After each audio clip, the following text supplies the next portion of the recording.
Before we begin the story, let us know where you're watching from by leaving a comment below. If you enjoy this video, don't forget to like and subscribe. Have a wonderful day. Enjoy the story, everyone. Sophia Evans's wedding dress looked like it had been stitched with silence, flawless, sparkling, yet heavy, not because of the fabric, but because of what it symbolized. This wasn't a wedding, it was a contract, sealed with a golden ring, and yet she smiled for the cameras like someone signing a ceasefire across the altar. James Harper held his usual posture. Cold, perfect, calculated. The most feared CEO in the global real estate industry wasn't there for love. They both knew exactly what they were doing. The Evans and Harper families had sealed their fate years earlier over fancy dinners, land deals, and stiff smiles for the social columns. The ceremony was nothing more than a showcase of the alliance between two empires. What came after? A shared penthouse, a coordinated public schedule, and an agreement. No intimacy, no interference in each other's lives, just enough to keep up appearances. In the first few months, Sophia kept herself busy. She worked overtime, won a lawsuit against a multinational corporation, received legal recognition awards. She made her name shine even brighter. More than anything, she wanted to prove to herself that she didn't need him to be someone. James, meanwhile, locked away in his glass tower, was surrounded by spreadsheets, meetings, and targets. His world was numeric, controlled, untouchable. To him, Sophia was a fixed variable, predictable, and for that reason alone, comfortable. But there was something neither of them ever said out loud. The other's presence stirred something, not hostility, but something quieter, a silent tension. Glances that lingered just a bit too long, absences that felt heavier than they should. At family dinners, they laughed in sync, just like they were taught. When they crossed paths in the hallway, they exchanged polite greetings. But some nights, the sound of Sophia's heels clicking on the marble floor threw James off completely, and some afternoons, she caught herself wondering what he'd think if he saw her with her hair tied up. No makeup, just her. They never slept together, not even in the most literal sense. Separate bedrooms, separate routines, separate lives.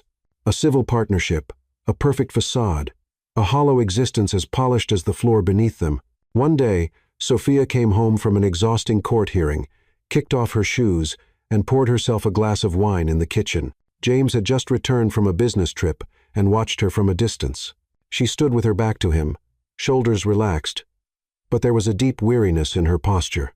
He said nothing, just walked past her and went upstairs. Sophia stayed where she was, staring at her reflection in the window, almost as if she were waiting for a reaction that never came. What they had was safe, predictable, and in a way, comfortable.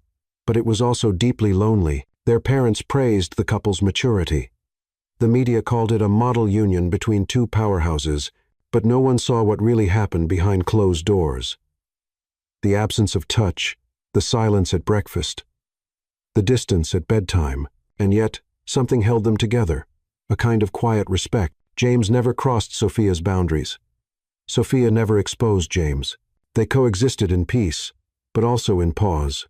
One evening, while flipping through a book she couldn't finish, Sophia heard footsteps outside the library. James entered without knocking, rare for him. He had a box of documents to review, but paused when he saw her there, glasses on, wrapped in a blanket. She looked at him a second longer than she needed to. He cleared his throat, as if trying to justify his presence, but said nothing. He sat in a chair across the room and started reading, and there they stayed, two intimate strangers, breathing in the same space, sharing the same silence. That night, Sophia had a strange dream. She and James were lying on the grass in an open field, laughing at something she couldn't remember when she woke up, but she remembered the feeling clearly. For the first time, she felt light.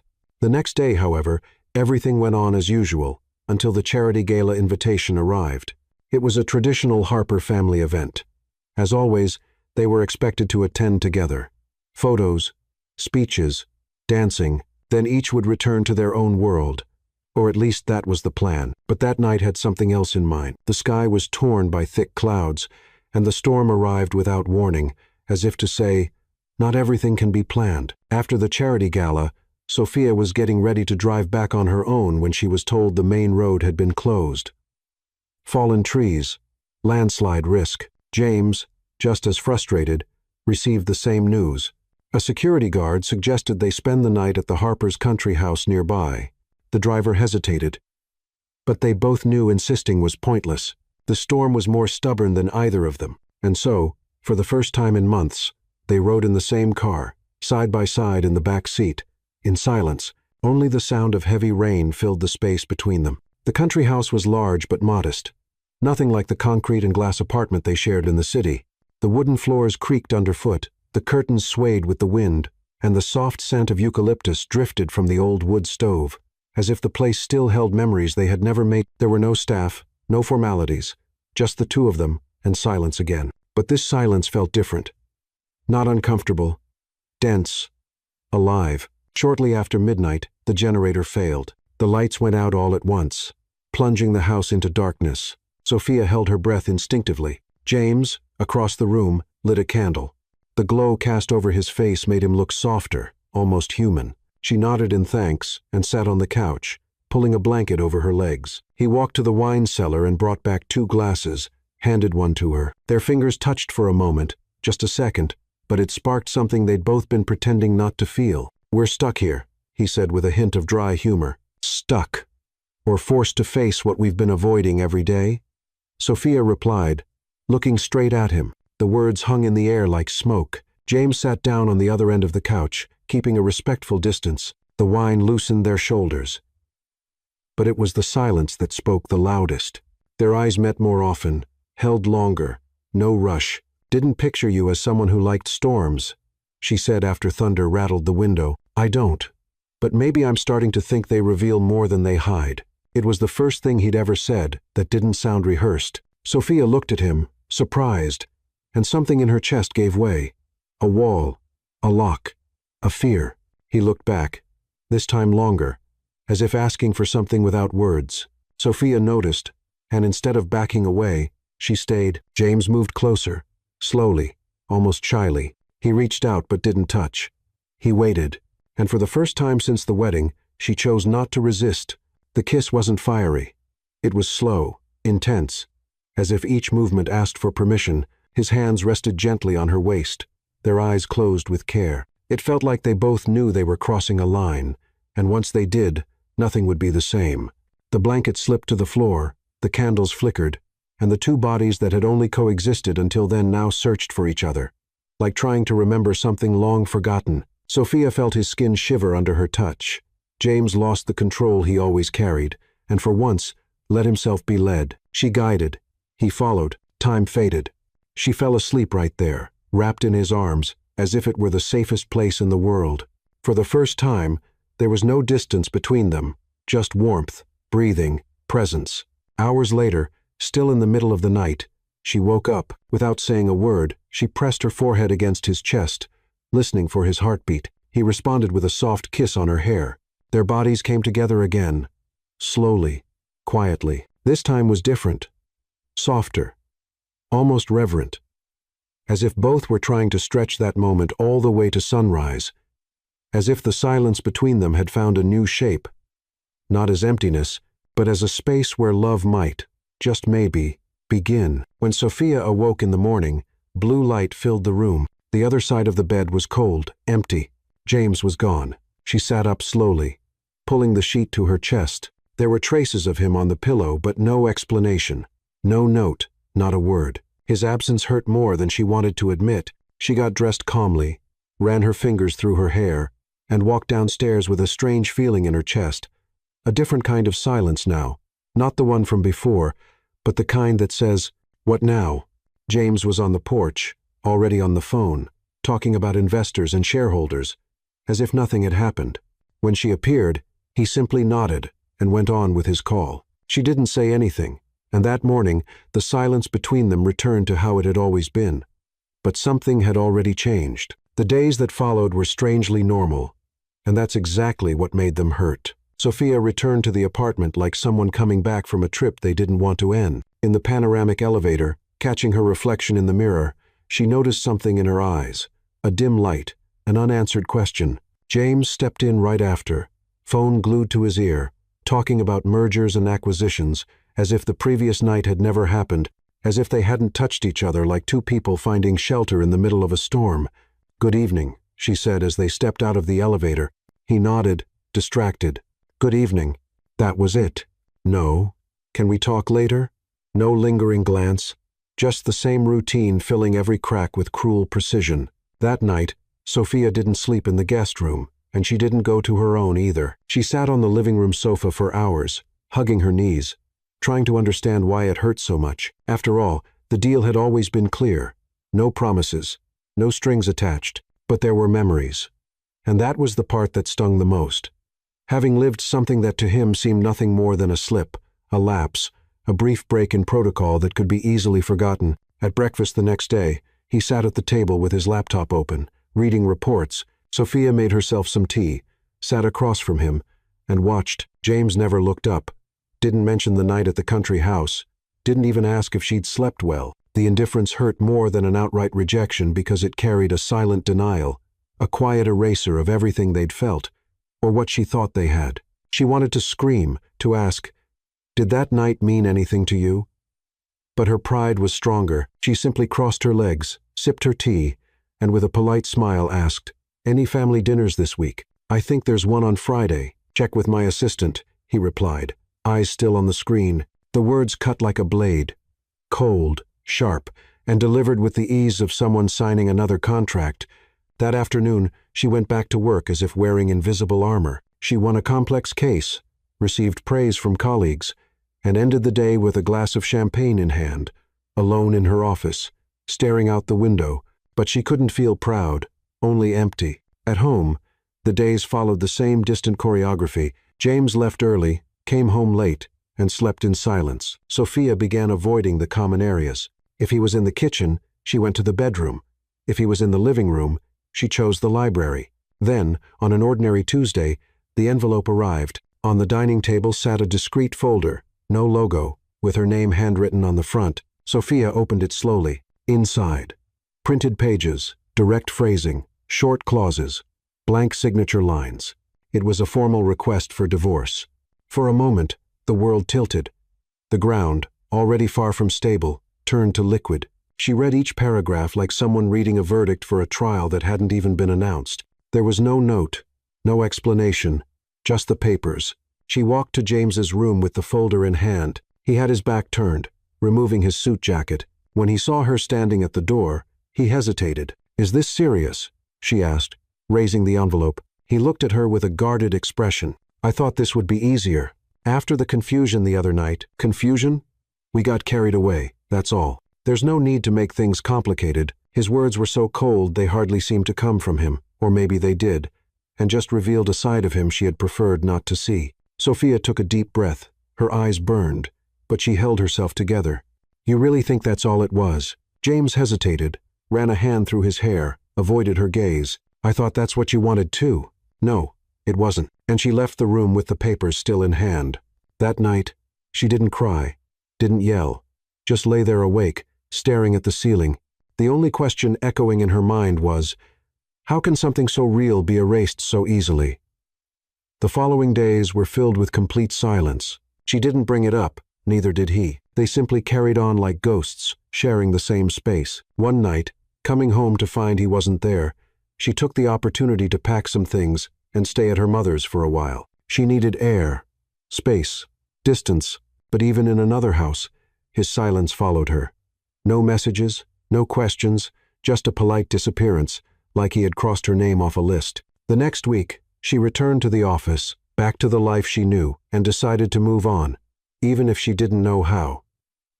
Even with that emptiness that refused to leave, it was a typical morning at Evans & Associates. The hallways buzzed with hurried footsteps, folders changing hands, and phone calls echoing through glass-walled offices. Sophia sat tucked behind her desk, surrounded by complex cases and half-empty coffee cups. Work had become her best shield against feelings she didn't want to face. She had left the divorce papers tucked away in the back of a drawer, out of sight, where she wouldn't have to look at the blank signature line, but the real weight wasn't on paper. It was in her chest, a constant reminder that something had started to fall apart. When the receptionist knocked, Sophia barely looked up. "Who is it?" she asked, still typing. "The 10 o'clock a.m. client." He didn't give his name over the phone, just said it was personal, urgent. She frowned, sighed, and stood. When she opened the door, her heart faltered. James was standing there, dark suit, composed expression, as if there were no history between them, as if he were just another client, waiting for legal advice. For a split second, Sophia's eyes wavered. The air felt too thick, but she quickly pulled herself together with the grace of someone who had learned how to build emotional armor. "Mr. Harper," she said, stepping aside. "Come in." He walked in silently, glancing around the room with a kind of disguised familiarity. It felt strange seeing him there, in a space that was entirely hers, a place he had never entered before. She motioned for him to sit. He did. They sat across from each other, separated by a desk and by everything left unsaid. "How can I help you?" she asked, her tone cold professional. James hesitated, swallowed hard, and for a moment the mask almost slipped, but he gathered himself. "I need assistance with a property negotiation. I prefer to speak with you directly." She raised an eyebrow, not bothering to hide the sarcasm. "Of course, we're excellent at negotiations." He took the jab silently. There was no irony in his gaze, just a deep exhaustion, a quiet longing he didn't dare name. Sophia grabbed a notepad and began writing, pretending it was just another case, but every word he spoke carried unspoken meaning. Every pause, every sigh, was a whole conversation being choked back. "The property is in Aspen. I'm considering selling it," he said, looking directly at her. "It's a country house. You might remember it." Her chest tightened. She remembered every corner, every flickering candle, every silent touch. The entire night came rushing back like a wave of warmth in the cold formality of the moment. "There's nothing that needs remembering," she replied flatly, not lifting her eyes. James leaned slightly forward in his chair. "I know I messed up." She stopped him with a raised hand, still focused on the paper. "That's legally irrelevant." He fell silent, not because he agreed, but because he didn't know how to break through her armor. For the first time, he looked small in front of her. The consultation continued for a few more minutes. Sophia asked questions. He answered, all business, all clean, all suffocating. But some things don't fit in legal protocols, like the way their eyes darted away too quickly, like the moment his fingers brushed the edge of the desk, as if searching for an invisible bridge to hers. When it ended, she closed the notepad, stood, and extended her hand. "Good luck with the sale, Mr. Harper." He stood as well, but didn't touch her. "Sophia." She looked up, steady. "Please. This is my workplace." James took a deep breath. His eyes were pleading. For what she wasn't sure, maybe an explanation, maybe a second chance, but she simply opened the door in silence. He left without another word, and she closed the door with a trembling hand. Alone in the office, Sophia leaned against the wood and slowly slid to the floor. The tears didn't come, but the emptiness did. A familiar emptiness. Only now, it was louder. Filled with the weight of what could have been, but never was. Just outside, James paused, pressed his forehead against the cold hallway wall, and then walked away, his steps heavy with the weight of his own regret. The days began to feel disconnected, as if Sophia were living in third person. She woke up, took a shower, went to the office, handled complex cases, smiled at her colleagues, but inside, everything felt suspended, like something was out of place. By late afternoon, as the office lights turned off one by one, she would still be there, seated at her desk, staring at spreadsheets she once mastered with ease. But her mind kept drifting, and more than that, her body felt different. The fatigue was heavier, almost physical. Morning nausea became frequent, first occasional, then unavoidable. The smell of coffee, once comforting, now made her stomach turn. Hunger came in strange waves, sometimes overwhelming, sometimes non-existent, and there was a constant feeling that something inside her had changed, something alive.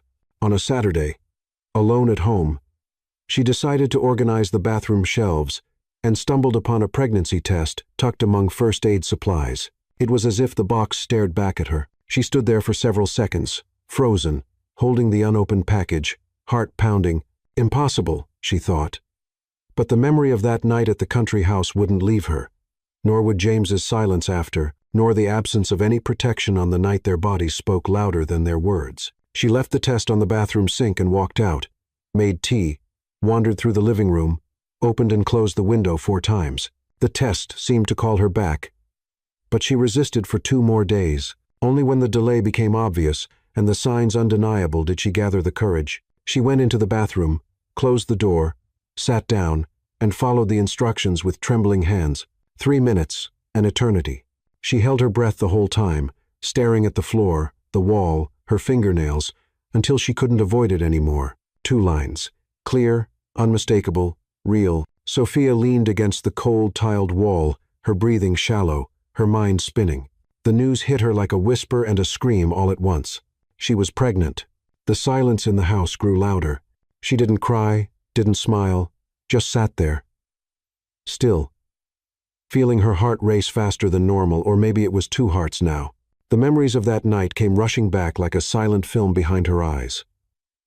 His touch, the look before the kiss, the way he held her after, and then nothing. She didn't consider telling him right away. She knew James would handle the news like he handled everything, with calculations, planning, and a solution proposal.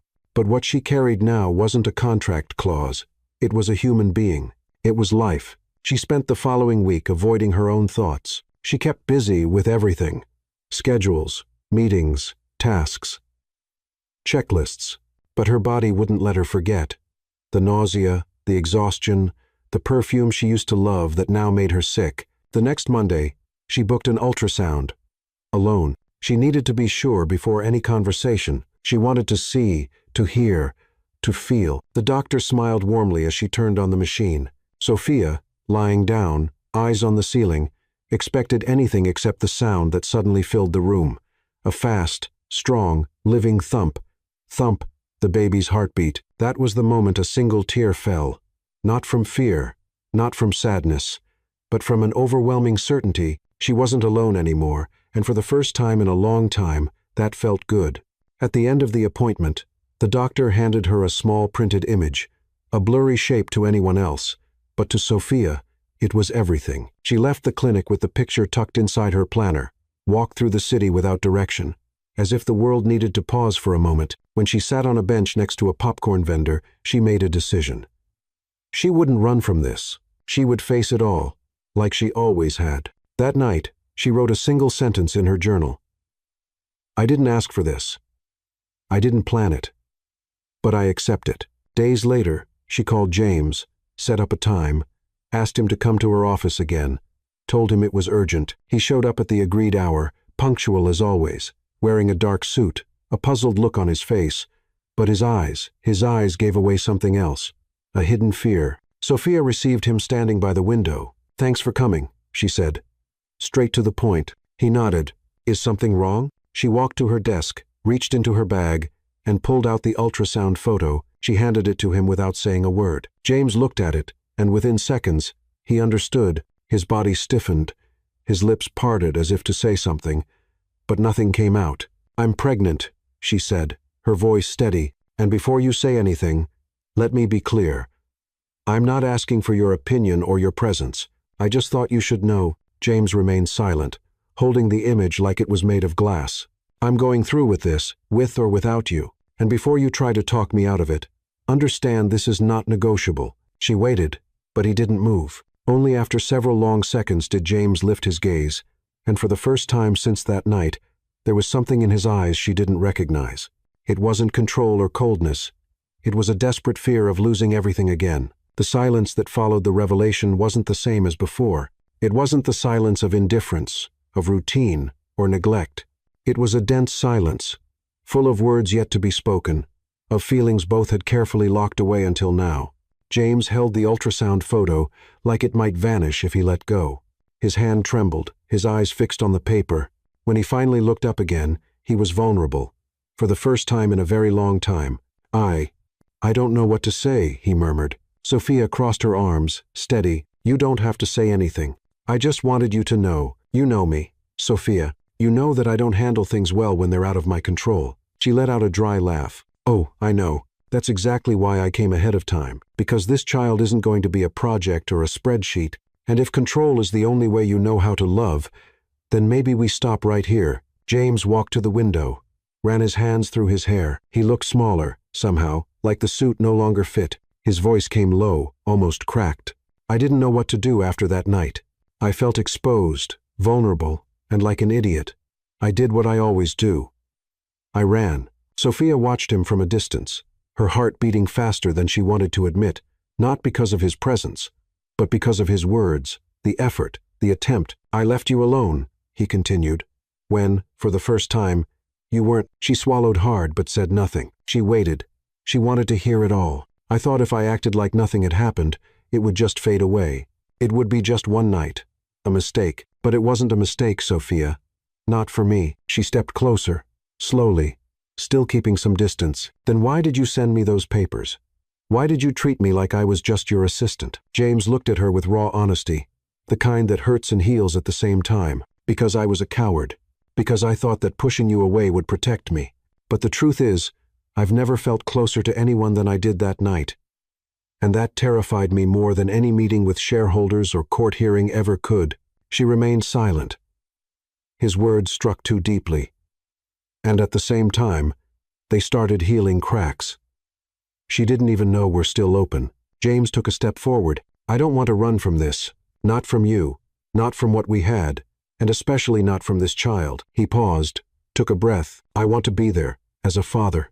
And if you'll allow me, as a man too." Sophia looked away.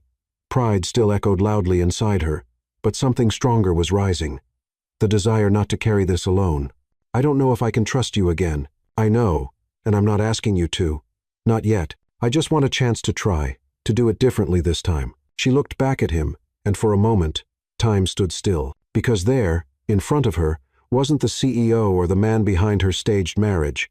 It was someone stripped of armor, ready to relearn everything. "This won't be easy," she said. "Nothing worth it ever is." Sophia sat down again, her body tired but her soul just a little lighter. "I'm moving forward with this pregnancy, with or without you. That hasn't changed, I know. And that's exactly why I want to be here. Not because I have to, but because I choose to." He moved closer, slowly, no rush, just like that candlelit night. He sat across from her, eyes meeting hers. "I don't know what will become from here, but I want to be part of it. For real, with presence, with mistakes if needed. But with truth." She took a deep breath, and this time, the tears came. Silent. Warm. Freeing. James reached out but didn't touch. "May I?" Sophia hesitated, then slowly let their fingers meet in the middle of the table. It was a light touch, but firm. A quiet bridge between everything they had been and everything they might still become. In that single gesture was his confession, not spoken in words, but shown through presence, not wrapped in promises, but in something much stronger. Choice. And for the first time since she discovered the pregnancy, Sophia didn't feel like she was just carrying a new life inside her. She felt like she was finally beginning her own. From that day on, James began to show up, not with flowers or rehearsed speeches, but with presence, with care, with respectful silence. At the first doctor's appointment after the confession, he arrived 10 minutes early, sat in the waiting room with his hands clasped, eyes fixed on the floor. When Sophia walked out of the exam room and saw him there, surprised, he simply said, "I thought maybe you'd like some company." She hesitated, then nodded, and they walked side by side, no touching, no conversation, but with something new lingering in the air. Intention. In the weeks that followed, small gestures started to appear, almost invisible. Sophia would come home to find fresh fruit on the counter, her favorites, sliced and packed, a note reminding her to take her vitamins stuck to the fridge, a bottle of water slipped into her work bag. Nothing grand, nothing intrusive, just signs that someone was paying attention. One evening, he showed up at her office with an envelope. She raised an eyebrow. "What's this?" "The divorce papers, torn up." Personally, she took the envelope, opened it. The documents were indeed inside, neatly shredded. No words were exchanged after that. But she looked at him a few seconds longer before returning to her desk. James began to attend some of her appointments. Not all of them. He never insisted. He just said, "I'll be there if you want me to be." And when she wanted, he was.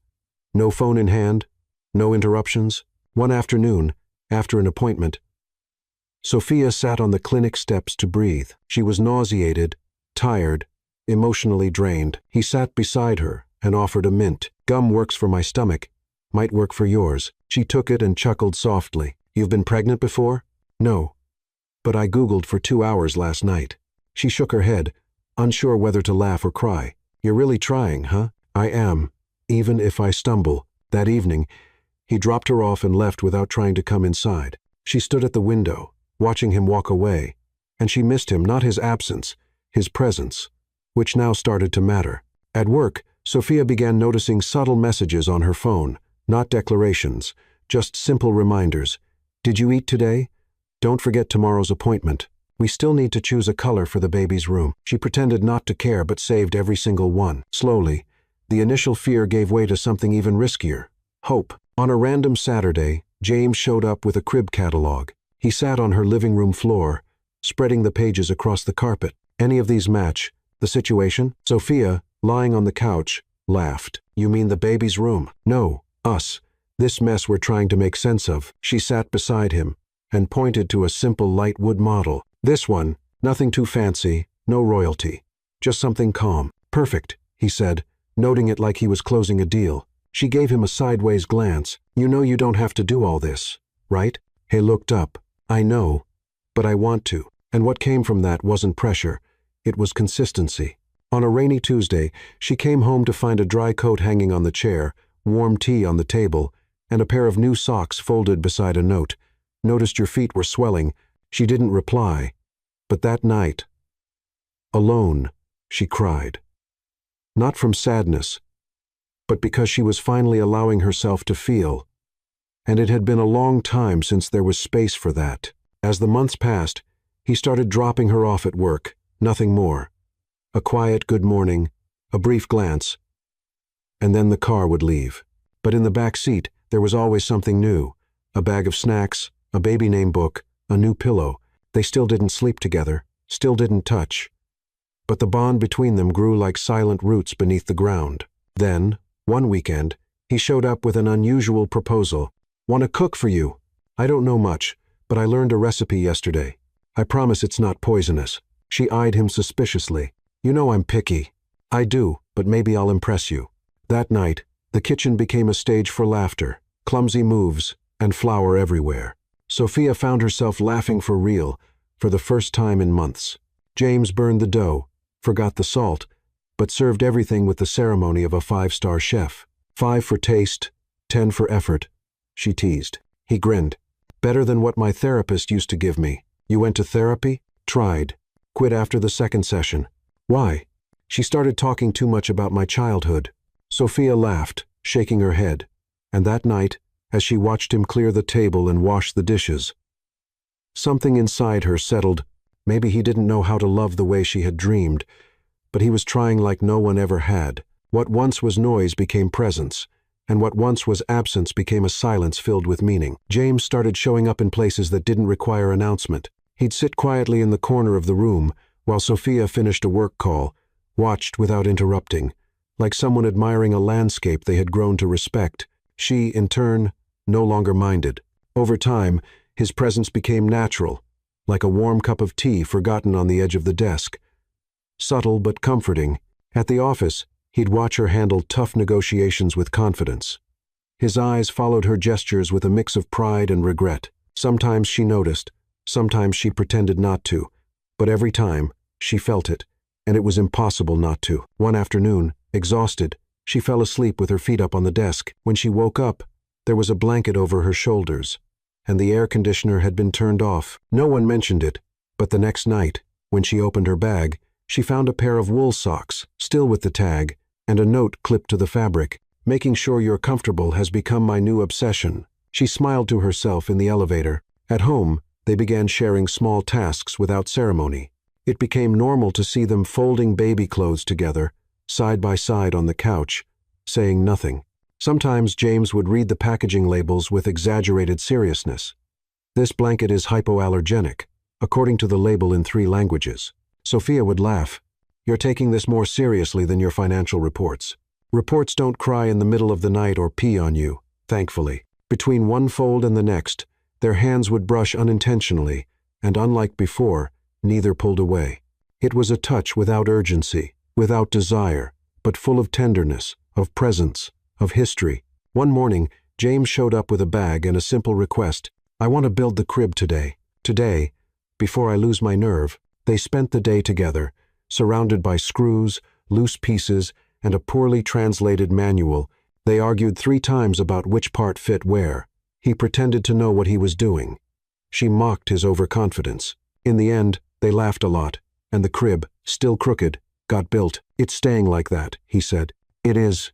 Our baby will sleep tilted, but with style." Sophia looked at the crib, then at him, and something inside her warmed. That night, after an improvised dinner and half a movie, she saw him grabbing his coat to leave, but he hesitated at the door. "Do you want to stay?" she asked casually. He looked at her, surprised. "Are you sure?" She nodded. "Just stay, that's all." He dropped the coat over the chair and sat beside her on the couch. They stayed in silence for long minutes. No touch, no words, just 2 breaths slowly sinking. She rested her head on his shoulder. He didn't move, just let it happen. Later, when she went upstairs, she left the door slightly open, said nothing, but James understood. And that night, for the first time since the country house, she slept with him nearby, without fear, without pressure. In the days that followed, they remained like that, in silence. He left short notes. "Blood test today," or "Salt crackers are in the top cabinet." She answered with gestures. "An extra cup of tea at dinner." A pillow fluffed up on the couch when he dozed off reading about fatherhood. It was in that silence that they understood each other best. One day, while opening the bathroom cabinet, James found a bottle of his cologne placed discreetly between Sophia's creams. Next to it, a freshly cleared spot on the shelf. An unspoken invitation, a space reserved. The following week, without saying a word, he left a change of clothes there. They didn't talk about it. They didn't have to. On a rainy morning, Sophia came downstairs and found James on the living room rug, quietly reading a children's book out loud, testing intonations, practicing stories. She stood in the doorway, watching. And for the first time, she knew with absolute certainty she wasn't alone on this journey. More than that, she didn't want to be anymore. The night was silent, the kind where even clocks seemed to tick slower. Sophia woke with a strange cramp, nothing like what she'd felt before. It was as if something inside her had shifted. Raw, new pressure. Almost primal. She sat up in bed, hands on her rounded belly, trying to breathe deeply. The room was dark, and James had been sleeping in the guest room since she'd asked for more space during the final weeks of pregnancy. She hesitated to call him. Minutes passed. Maybe an hour. The pain returned, stronger now and coming at regular intervals. Sophia knew it was time. She went to the bathroom, washed her face, changed clothes, and grabbed the hospital bag she had already prepared. When she walked downstairs, she found James in the kitchen, standing there, holding a mug of tea. "It's happening," was all she managed to say. He didn't ask, "Are you sure?" He didn't panic, didn't reach for his phone. He just looked into her eyes and nodded calmly. "I'll take you." In the car, the silence was filled with breath and anticipation.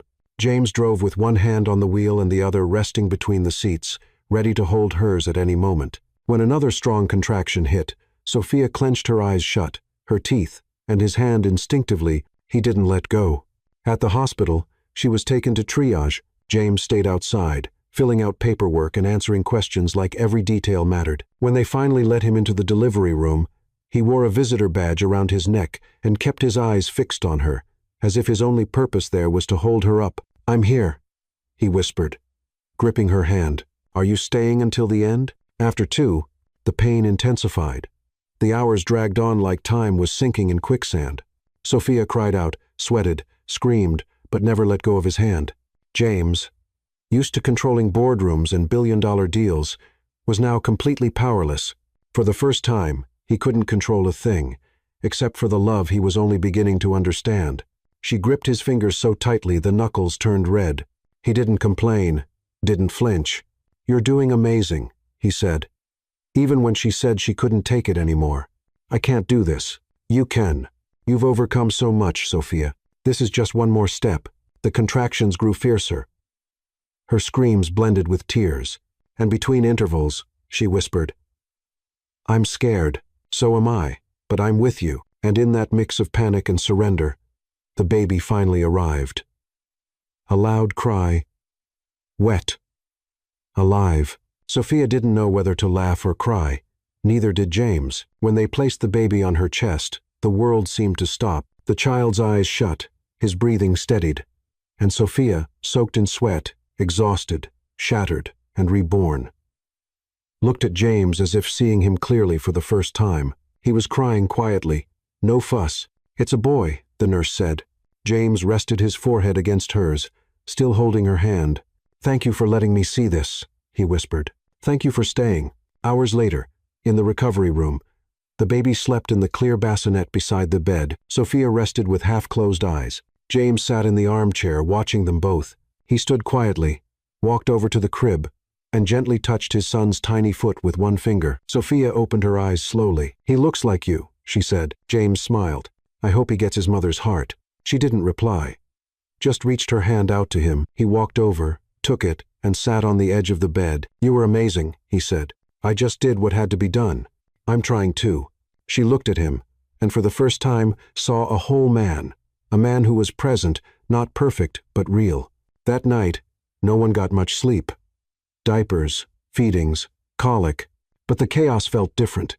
It was shared, human, real, and in the middle of it all, between the baby's cries and the exhaustion, James held his son and looked at Sophia. "You gave me more than a child."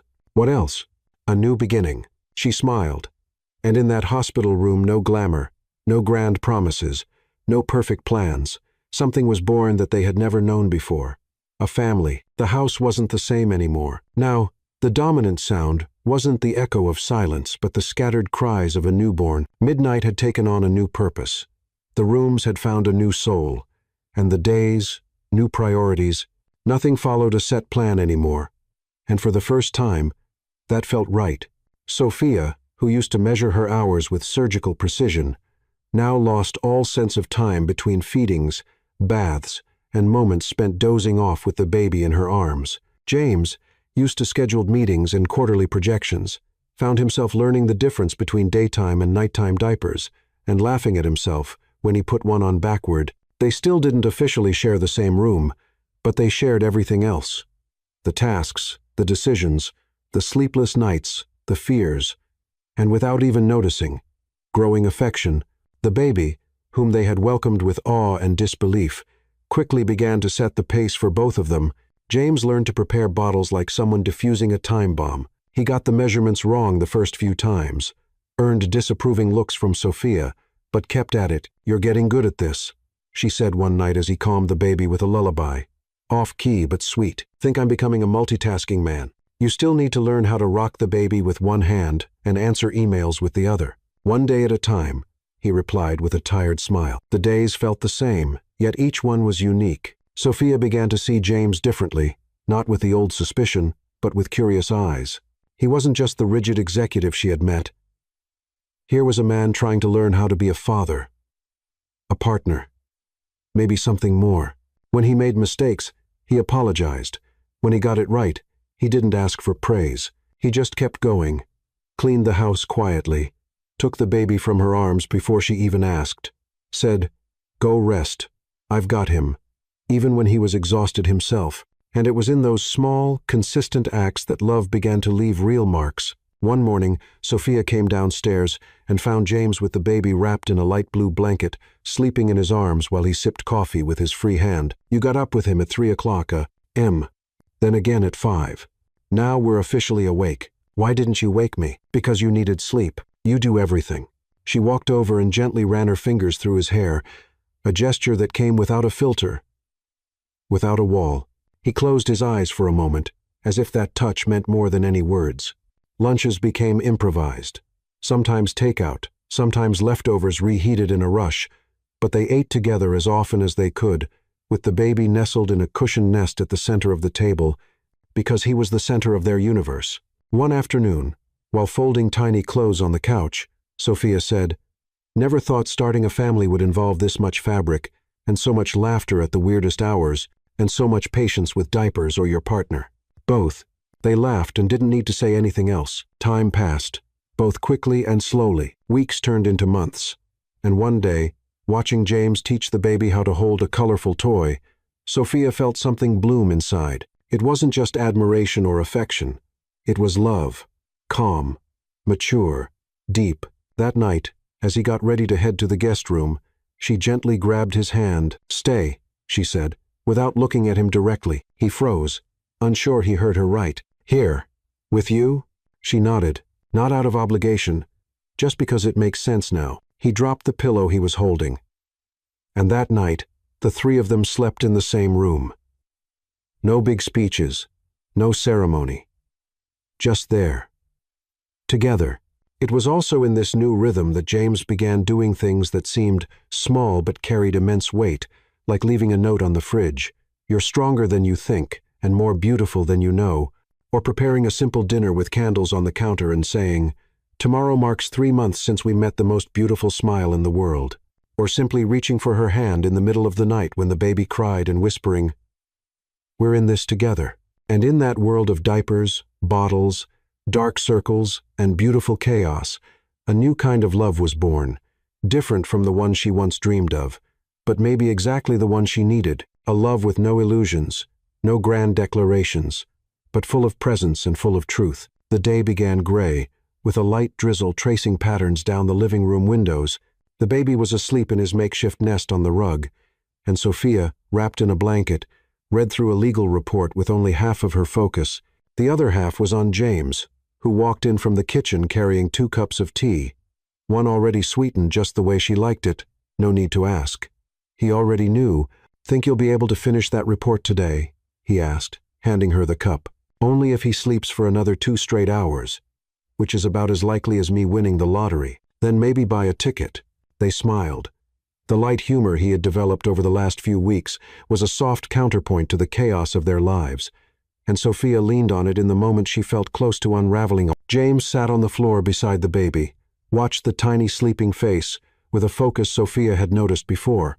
But today, there was something different in his gaze. She turned back to the report, pretending not to care, until James spoke again. "Do you know what today is?" She looked up, suspicious.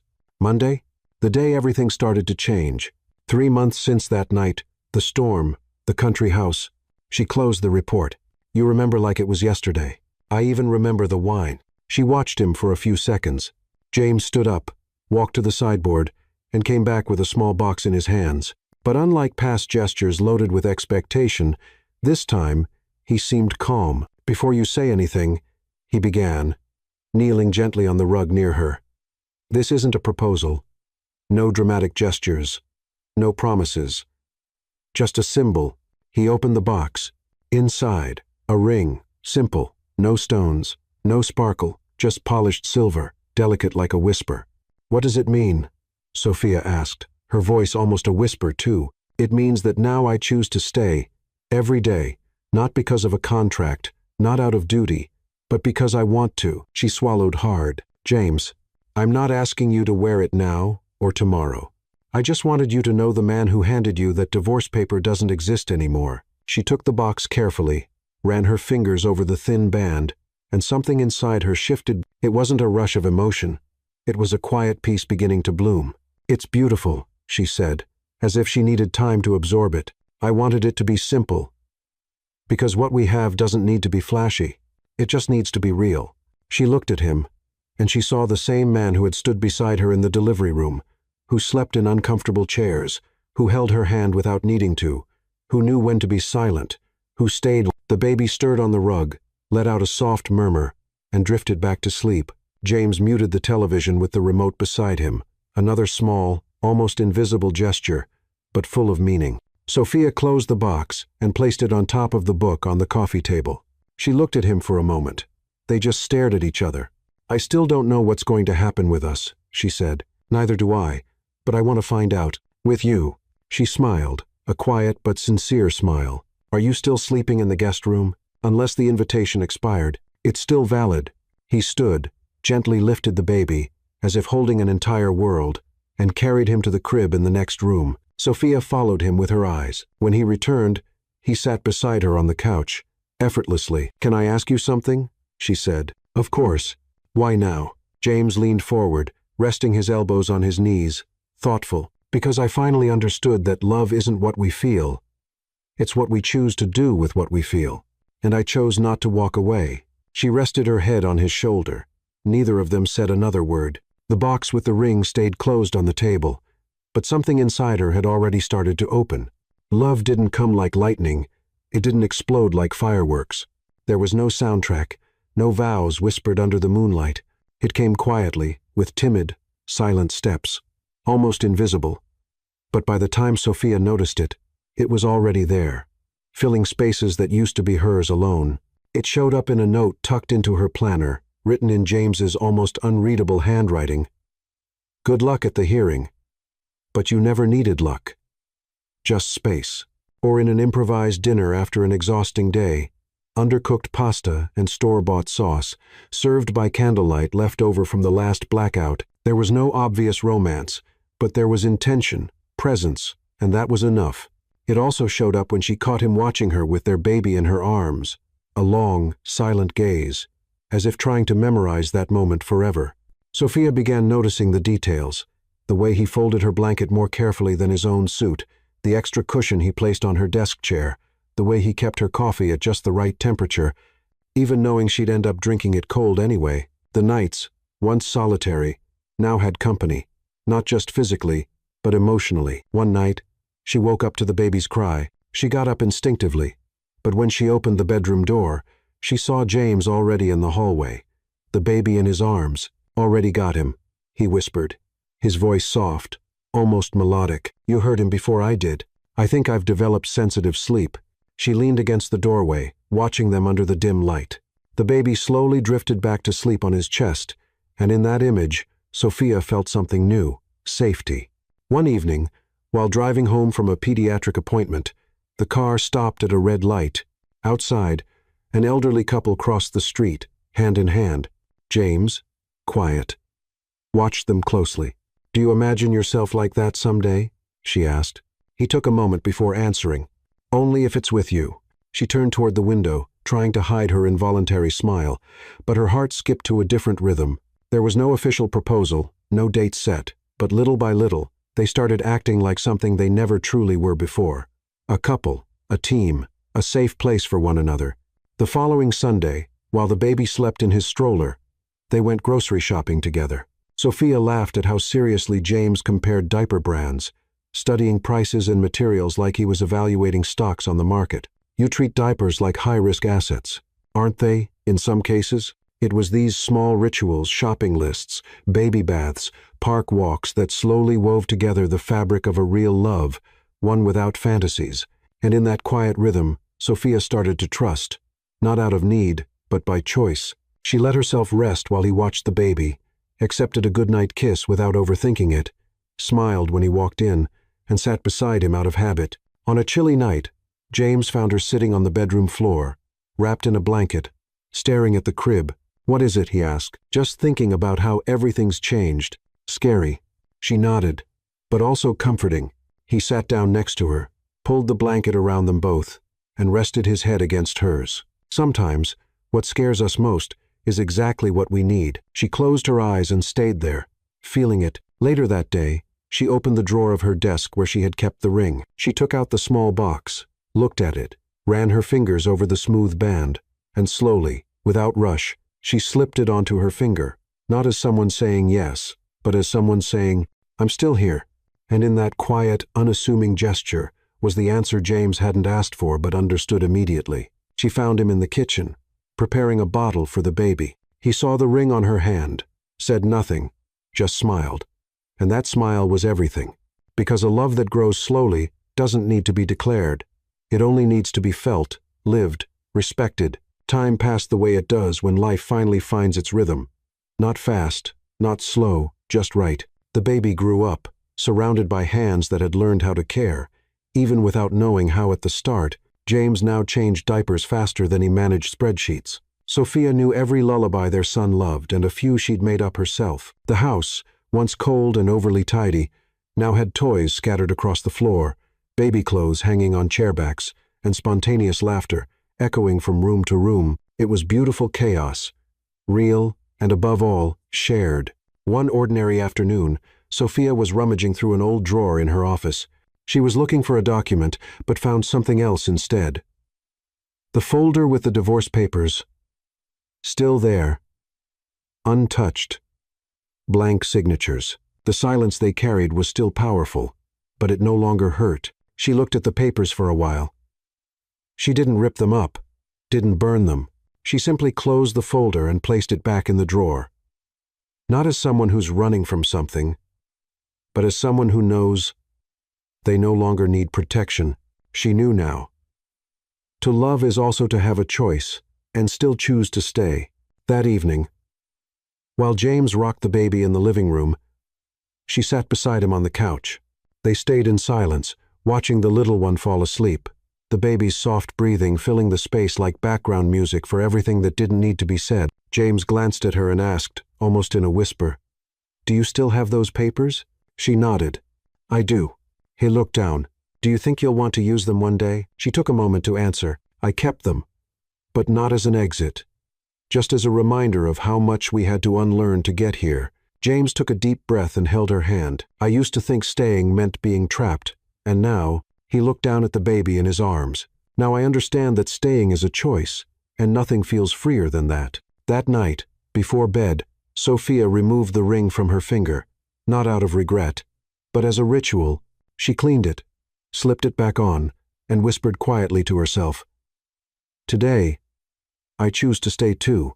The days continued with their ups and downs, unexpected fevers, sleepless nights, sore arms, tears for no reason, but also with coffee shared in silence, hugs at strange hours, kisses offered as thank yous, and hands that found each other in the dark. One Sunday, James brought home a framed photo, nothing fancy, just the three of them in the park, the baby smiling in Sophia's arms, James beside them with a peaceful look in his eyes. He handed it to her with a quiet smile. "I thought we needed a real picture, no posing." She hung the photo in the living room, and every time she passed by it, something warm stirred in her chest. Nothing more was needed. And on one of those quiet nights, after a feeding, a diaper change, and a long warm bath, they both sat on the edge of the crib and watched their son sleep. They didn't speak, just laced their fingers together. The silence between them now was light, breathable, chosen, and in that image, fingers intertwined, peaceful eyes, a baby sleeping softly. There was everything that could never be contained in promises or contracts, because true love doesn't shout, it stays. And it doesn't end with happily ever after. It ends with, "We're here, together, by choice."